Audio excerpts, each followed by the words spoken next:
Entitled daughter refused to eat my new wife's cooking, claiming it made her sick, so I took away her groceries, forced her to eat my wife's food, and grounded her for disrespect. Now she's in the hospital, and she refuses to speak to me. I remarried about 3 months ago after being widowed for 5 years. My first wife, Anna, passed away from a sudden stroke when our daughter Lily F16 was 11. It wrecked me. I spent the next few years trying to hold myself together enough to be a decent single dad. I thought I did okay. We were close. Lily was quiet, serious, and very health conscious even as a kid. She took after her mom, always reading labels, cooking vegetarian meals, into smoothies and salads. When I met my now wife Carla, 39F, it felt like a second chance.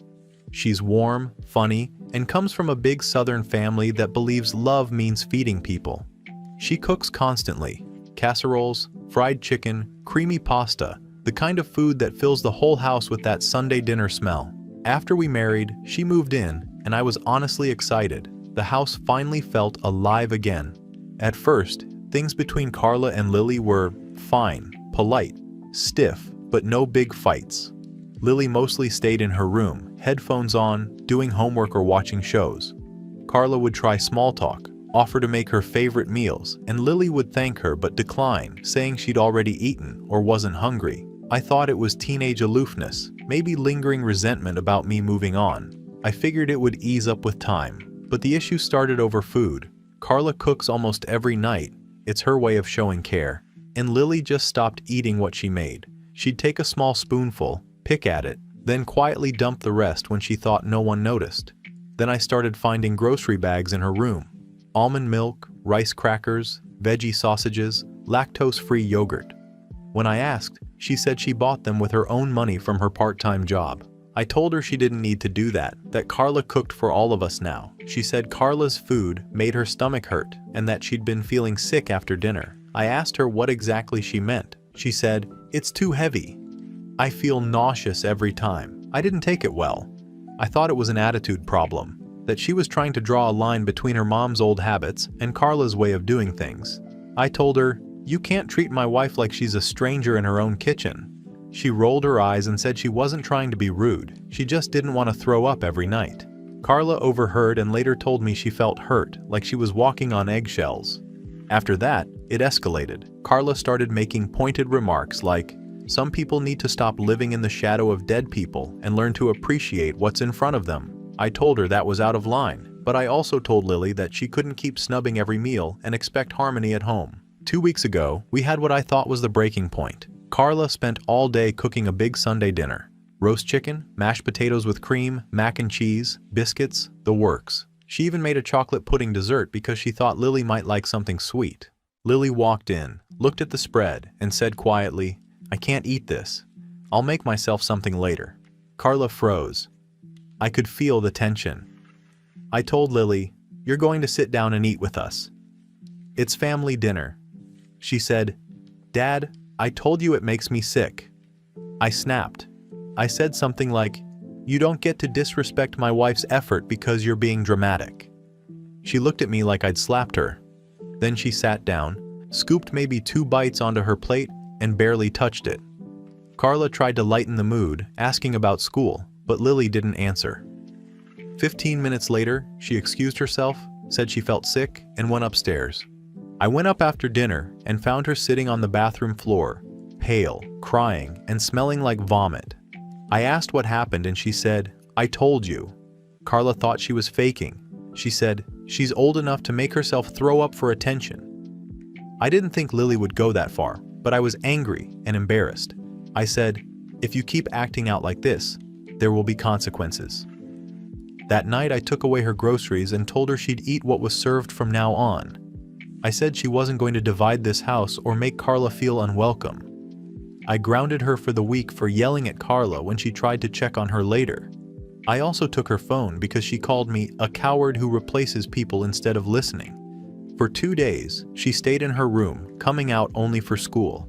I thought maybe she'd cool down. Then on the 3rd day, I got a call from her school in the middle of a meeting. They said she'd fainted in the hallway and was being taken to the hospital. When I got there, they told me she was severely dehydrated and had inflammation in her stomach lining. Apparently, she's developed a strong lactose intolerance and possibly IBS. The doctor said eating heavy dairy could have caused everything. He asked if she'd been avoiding dairy, and I had to admit we'd forced her to eat it. He didn't say anything, but that silence said enough. Now Lily won't talk to me. She won't even look at me. She keeps her eyes closed when I visit. My in-laws, Anna's parents, have been blowing up my phone calling me cruel and unfit. Her best friend texted me calling me a monster. Carla's trying to defend me, saying we didn't know, but that feels hollow now. I feel sick over it, but I'm also angry. How was I supposed to know this wasn't teenage drama? She never said, I have a medical issue. She said, it makes me sick, which could mean anything. I thought she was being disrespectful, and I wanted her to understand that family doesn't mean separate meals and separate lives. I thought I was teaching her not to be spoiled. But now my daughter's in a hospital bed hooked to IVs, and I can't tell if I did something unforgivable or if this is just the world's worst misunderstanding. I didn't mean to hurt her, I just didn't want her to keep rejecting my wife. So Reddit, am I the asshole for making her eat the food? Or did she blow this out of proportion to drive a wedge between me and Carla? I honestly don't know anymore. Update 1. It's been a week. I was going to wait longer to post, but I keep circling the same thoughts, and my phone will not stop. So here it is. First, Lily is stable. She's with her maternal grandparents while she rests and does follow-ups. I signed what I needed to sign. I listened. I kept my mouth shut when I needed to. That part matters. Now the messy part. When I walked into her room on day 1, she turned her face to the window. I said her name. Nothing. I set a tote bag on the chair with socks, a hoodie, her favorite headphones. I told her I was sorry. She said, I don't want you here. Quiet and flat. Not dramatic. Not a performance. Just a line I felt in my chest. The doctor went over the basics. Dehydration. Inflammation. A strong reaction to dairy that had been building. He explained how it can creep up. He asked about our meals at home. Before I could answer, Carla said, she never told me she couldn't have it. Her tone was sweet, like she wanted a gold star for caring. My jaw tightened. The doctor kept it neutral and repeated the plan. Plain food, no dairy. Careful for a while. He asked if Lily felt safe going home right now. I stared at the floor, because I knew the answer and hated it. On the way to the elevator, I told Carla, you didn't need to jump in. She said, someone had to tell the truth. She eats what she wants with her friends. She chose not to. With us, I said, the doctor found a cause. She came back with, teenagers skip meals to make points all the time. You can't let her run our house, I said. I won't let anyone run my house. That includes you. We rode the rest of the way down in silence. The lobby hit me like a wall. Anna's parents were waiting. Her mom had a look I have only seen twice, once at the funeral and once when I told them I planned to date again. Her dad did not yell. He said, you failed her. I started to explain. He put his hand up, palm out, and said, you failed her, again, and walked away. Her mom whispered, you put a stranger over your child, and followed him. There was nothing to say back that would not sound like a plea. I got home and opened Reddit like an idiot. The post had blown up. People were stitching it into videos. Strangers were writing essays about my grief. I saw my own words on a screenshot that had been cropped to make me look worse. Some of you hit me where it hurt, not with insults, but with boring, sharp sentences. You didn't teach respect. You taught silence. You made your daughter's medical complaint into a loyalty test. Your wife cooked with butter in every pan and then called your kid dramatic. That's not a clash of tastes. That's contempt. I told myself not to spiral. Then my sister sent me a message. Call me now. And a link. Someone had dug up an old cooking forum where Carla posted under her full name. There were threads from months ago. One line circled in red. Step-teens act like widows own the kitchen. You have to show them who runs the house. The timestamp was 3 weeks after she moved in. I asked Carla about it that night. I did not soften it. I held my phone out and said, explain this. She skimmed and said, I vented on a forum for cooks. Everyone vents, I said. You mocked her, then you fed her what made her sick, then you called it attitude. She said, you're reading tone into it. You can read anything into text, I said. I can read, show them who runs the house, just fine. She tried to pivot. So we are going to act like your daughter never weaponizes food? I said, enough. We are done with that line. I slept in the guest room. The next morning, a social worker called. Standard procedure, calm voice, clear questions. Did I understand the discharge plan? Was there a safe place for her to rest? Would she prefer to stay elsewhere for a short period? I said yes to the last one before the words even fully landed. I could have fought it, I guess. I did not. I will not make this a power contest. The interviews happened the day after. Separate rooms, a list of events. What did I know? When did I first hear complaints? What changes had we made at home? I answered everything. I did not attempt to dress up my choices. I said, I threw out her groceries. I told her she had to eat with us. I grounded her when she yelled. I thought she was drawing a boundary to reject my wife. The worker wrote quickly, then looked at me and said, I appreciate the clarity. That stung and helped. Carla spoke after me. When she came out, she had that tight smile she wears when she thinks she performed well. She said, they asked if I ever discouraged Lily from buying her own food. I told them I always encouraged family meals. That's normal, I said. They asked me the same thing. I told them I threw out her groceries. She took a step back. Why would you say that? I said, because I did it. She answered, you just made us look bad. I said, we look like what we did. We drove to the house for a change of clothes for Lily to send over. I told Carla to wait in the car. She followed me inside anyway. She hovered while I pulled Lily's soft gray hoodie from the dryer and stuffed her notebooks and a book of essays into a tote. When I turned around, Carla had her arms crossed. We need to talk about long-term, she said. I said, long-term will be me and my daughter. You will either support that or not be in it. She blinked hard. So you choose her. I said, I choose the facts. I choose the kid who lives here. She said, I live here. I said, for now. I dropped the bag at her parents' door and did not go in. Her granddad opened, took the tote, and nodded once. It was not friendly, but it was not hate either. A truce until the next step. Back home, Carla decided to start laundry and banged the dryer door for emphasis. She has a way of doing chores like the house is a stage. I sat at the table with a notebook and wrote out everything I needed to do in block letters. Call work and update them that I need flexible hours. Ask the social worker for the list of nutrition classes. Order a new set of kitchen tools that do not carry butter memory. Get dairy-free staples. Remove the family dinner rule. Replace it with a family check-in rule, which is a 10-minute talk. No food involved.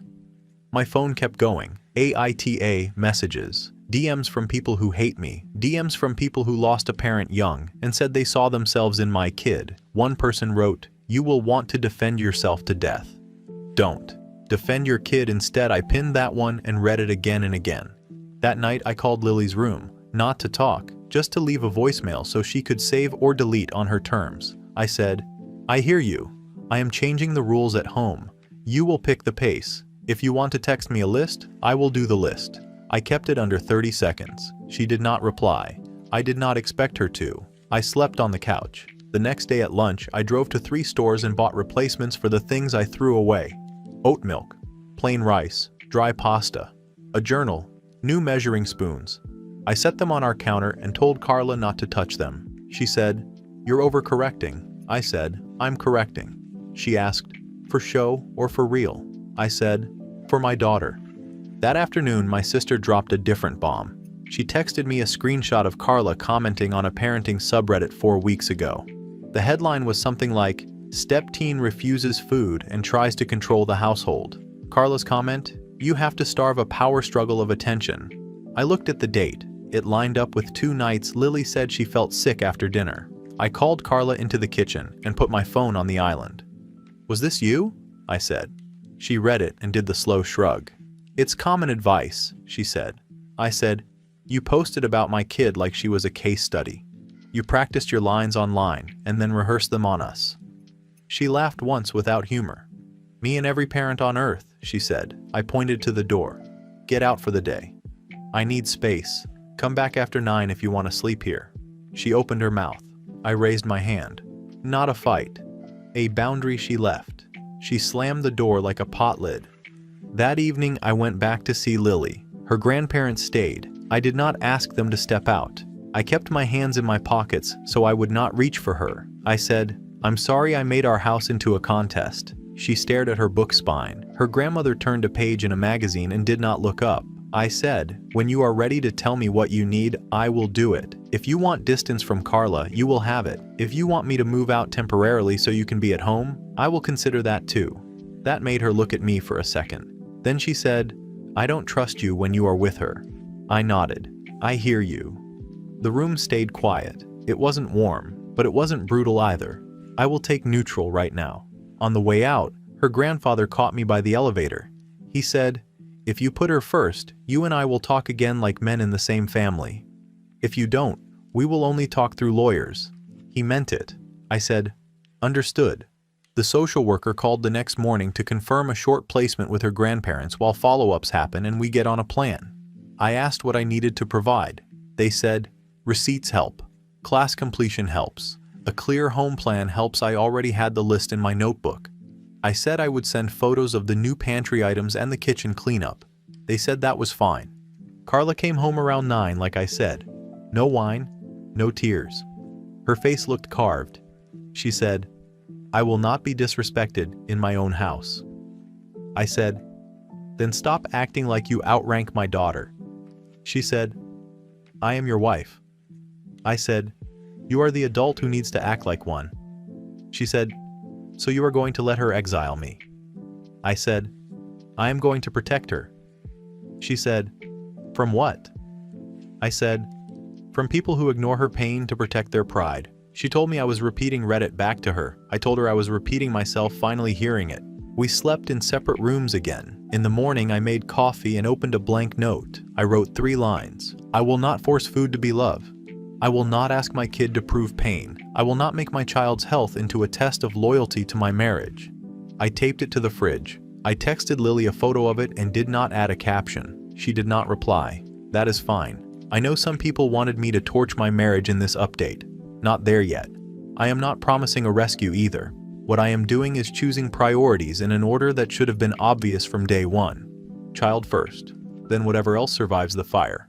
To answer the direct questions I got, did I know dairy was the issue? Number. Did I hear her say the food hurt? Yes. Did I ignore the plain meaning because it was inconvenient? Also, yes. Did I punish her to protect an adult ego? I punished her because I thought defiance was the problem. I see now the problem was me treating her body like a debate. Do I still think she wanted to hurt Carla? Number. I think she wanted to survive dinner without getting sick and without being told her memories of her mom's kitchen made her a traitor. Where this leaves me today, I bought a small notebook and started writing the words I do not want to forget the next time my temper spikes. Listen, then act, pick your kid. Then your pride, say I was wrong. Without a speech, I read them out loud like a fool while the coffee drips. I stop when I hear the garage, because I do not want Carla to watch me practice being better like it is a performance. I messed up hard. I did it in public. I did it at home. I am not going to fix it in one post. I will show Lily in receipts, in quiet dinners where she eats what she chooses, in me shutting my mouth when I want to explain and choosing to listen instead. If she never forgives me, that will be the bed I made. I will still try to build a better table around it. That is all I have for now. If I post again, it will be because the shape of this house has changed, not because I need the last word. Update 2. Short version first. I chose my kid. The house fell apart. I am still standing. After my last update, CPS kept Lily with her grandparents while we did the basics. Home plan, food plan, classes. I took every class they put in front of me. Nutrition, de-escalation, co-parenting after loss. I showed receipts and schedules. I sent photos of the kitchen with separate shelves, clean pans, labeled staples. I stopped talking about family dinner. I made family check-in a 10-minute call Lily controls. Carla did interviews too. She told them Lily staged symptoms and self-starved. The records contradicted her. I saw the summary. I did not argue on her behalf. The worker thanked me for being clear. That felt like a shovel on my foot and a hand on my shoulder at the same time. 3 weeks in, my sister sent me screenshots from a group chat Carla forgot to mute. Carla had been mocking Lily to her friends for months. She'll eat my food or starve. I'm done pandering to a brat. She also deleted Lily's grocery delivery orders from our shared account. I checked the app history. Canceled, canceled, canceled. Each time after Lily texted that she wasn't feeling well. I confronted Carla in the kitchen with the phone on the counter. Tell me this is fake, I said. She read, blanched, then went for the counterpunch. You're spying on me? I said. I'm reading the harm you did in my house. She tried tears. I stayed on the facts. You erased her food. You mocked her pain. You lied to investigators. Then I said the other part, steady. We're done. I called a lawyer the next morning. Annulment on fraud would be a reach. We filed for divorce, citing irreconcilable differences. I moved Carla to the guest room while she found a place. She posted a Facebook essay about men who choose dead wives' ghosts over living partners. I didn't respond. I called her a mover. I changed the Wi-Fi passwords. I locked the grocery app. She left within a week. Therapy is now a standing appointment. My grief counselor doesn't let me hide behind guilt. Homework: 3 apologies, no speeches, followed by 1 concrete change. I wrote them down and did them. I apologized to Lily for throwing away her food. I set up a prepaid grocery card with only her name on it. I apologized for grounding her when she was in pain. I built a meal plan she approved and taped it to my fridge and her grandparents' fridge. I apologized for choosing peace with an adult over safety for a kid. I told CPS in writing that any return home for Lily would not include Carla, now or ever. Lily still will not come home. That's her call. We meet twice a week in public. Library courtyard, park bench by the fountain. I bring safe food and say little. I ask 1 question. I listen. I set timers so I don't ramble. Some days we sit quiet and feed sparrows crumbs. Those feel like wins. Last week she handed me a list. Simple rules. No surprise visitors, no comments about what she orders, no using family to force anything. I said yes to all of it. She nodded once. Small move, big deal. I'm typing this in my car outside her follow-up appointment. Passenger seat holds a container of dairy-free pasta I learned to make without thinking twice. I keep the lid cracked so it doesn't sweat. When she comes out, if she wants it, it's hers. If she walks past me, I will see her Thursday. I won't chase. I'll be here.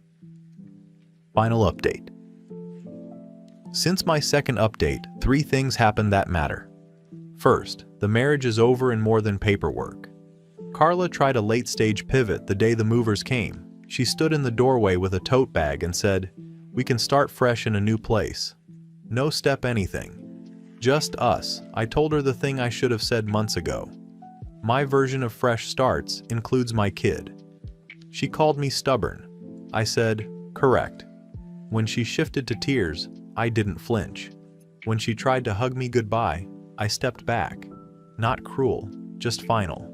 The locksmith came an hour after her car turned the corner. New keys, new codes, new quiet. Second, I met with Lily's school and set up what I should have had from day one. A documented plan. I told them I wouldn't put her in a position to beg for accommodations. The counselor started to over-explain the process, and I cut in, not rude, just firm. I'm here to sign, not to argue. We left with a written plan, nurse access, excused breaks, and a note on file that no staff gets to police her food. I emailed a copy to Lily and her grandparents so no gatekeeper could misplace it. I CC'd myself twice. Small bureaucracy, big relief. Third, Lily came to the house. It wasn't a surprise. It was scheduled, supervised, and conditional. Her grandparents came too. I did what the social worker asked. Nothing. No speeches, no guilt trip tour. I put 2 options on the countertop like rocks on a trail. One labeled guest shelf with her staples, one labeled safe cookware with the new pots, and a bright tape line so nobody mixes them. I kept my hands visible and my voice low. She went straight to the fridge first, opened it, scanned labels, closed it, then the pantry. She pulled out the grocery card envelope I had taped to the inside of the door with her name on it. She didn't smile, but her shoulders dropped half an inch. Her grandmother watched me the way an umpire watches a home plate collision. Fine. Call me out if I crowd. There was a moment in the kitchen that will stick with me even if I forget the rest. Lily put a pot on the stove from the safe bin, and I reached out on instinct to turn the burner for her. I caught myself and put my hand back on the counter. She noticed. "You can turn it on," she said, deadpan, like a teacher letting a rookie try again. It sounds like nothing. It was everything. I turned the dial. Flame caught blue. She cooked. I stood back and read the instructions she had written on an index card and taped next to the stove. Don't stir without asking. Ask what I need before doing what you think I need. I copied it in my notebook later. We ate at the table quietly. No, how are you feeling? No monologues about my classes or the divorce. I asked one question that was about logistics only. Did she want the guest room aired out in case she ever wanted to nap here after school? She said, maybe. Not yes. Not no. Maybe. The most honest word in the language. After lunch, her grandfather asked to see me in the backyard. He said, "We've been hard on you." I said, "You were protecting her." He shook his head. "We were punishing you for getting on with your life after our daughter died. That rocked me back," he went on. "You picked a woman who needed to win. We punished you for losing at that game." He looked at the new lock on the back gate. "You picked your kid. That's the only win that counts." He's not a man of speeches. Hearing that one will carry me for a while. There's fallout, of course. Carla's Facebook essay spawned a few messengers who wanted to fight me in my inbox. I sent one message to all of them. "Please direct further communication to counsel." Then I blocked. My lawyer sent Carla a note reminding her that defamation is expensive. She took the post down and replaced it with a Bible verse about forgiveness. I left it alone. Winning on the internet is like drinking salt water. CPS closed their file. The worker read the closure summary over speaker so everyone heard the same words. Home environment currently safe and responsive. Primary caregiver demonstrates insight and follow-through. Youth prefers maternal grandparents' residence at this time. Ongoing contact with father recommended no trophies, no stickers. Just a bureaucratic sentence that felt like oxygen. Therapy isn't a rainbow machine, but I keep showing up. My therapist refuses to let me replace accountability with ritual. When I started to recite my fridge rules for the third time, she said, "Stop performing." "How did you act when you were angry this week?" I told her the truth. I slammed a cabinet after reading another DM and then stood there counting soap bottles like a kindergarten teacher because I didn't want that noise to be the soundtrack of my kitchen anymore. She nodded. "That's parenting," she said. "Not the slam. The counting." The dinners with Lily continue. Sometimes they're 15 minutes and entirely about a class project. Sometimes they stretch longer. Once she told me about a memory I didn't know. Anna teaching her how to seed a pomegranate by whacking the back of the fruit with a wooden spoon. "We looked like we murdered someone," she said, and actually laughed. I told her I still have the spoon. She said, "I know." She knew because she sees everything in this house that used to be a home. That's the work now, making the same walls into a place that isn't a museum or a trap. 2 days ago, she texted me a photo from the grocery store, a new brand she was curious about. "Ingredients look fine?" I responded with a screenshot from a quick check and a "yes, if you like it." She wrote back. I asked if the ingredients were fine, not if you liked it. I replied, "Right, ingredients fine." She sent a thumbs up. That exchange would look cold to someone else. To us, it's trust with training wheels. There is one boundary I set that may read harsh, but keeps me from sliding back into apology as a lifestyle. I told Lily, "I will not beg you to forgive me. I will earn it by doing the same boring right thing over and over until your nervous system believes me." She nodded once. "Okay." Then she said her own. "If you start dating again, I want to know before she ever sees this house." I said, "Deal."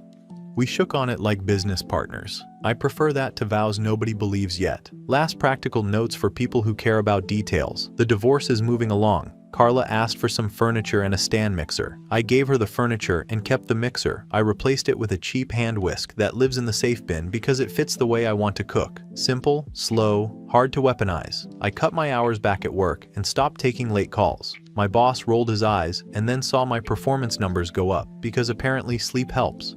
I took the door off the pantry to kill the hiding place feeling. It looks ugly. It works.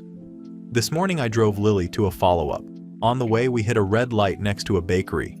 Butter smelled through the vents. She reached over and shut the vent without a word. I said nothing, reached into the back seat and handed her a small pack of gum from the box I keep in the car now. She took it, chewed, stared out the window. Another light turned green. I didn't rush it. We moved when we moved. So here's where it lands. I started this saga, insisting I didn't know. I'm ending it knowing enough to stop hurting the person who matters most and to protect the space she breathes in. If that's not heroic, good. I'm not aiming for heroic. I'm aiming for repeatable. If Lily never sleeps in her old room again, there will still be a lamp on a timer and fresh sheets on that bed. If she decides one day she's ready to bring a bag home and leave it, great. If she tells me the best place for us to meet is a bench with sparrows forever, I'll keep bread in the car. I won't post again.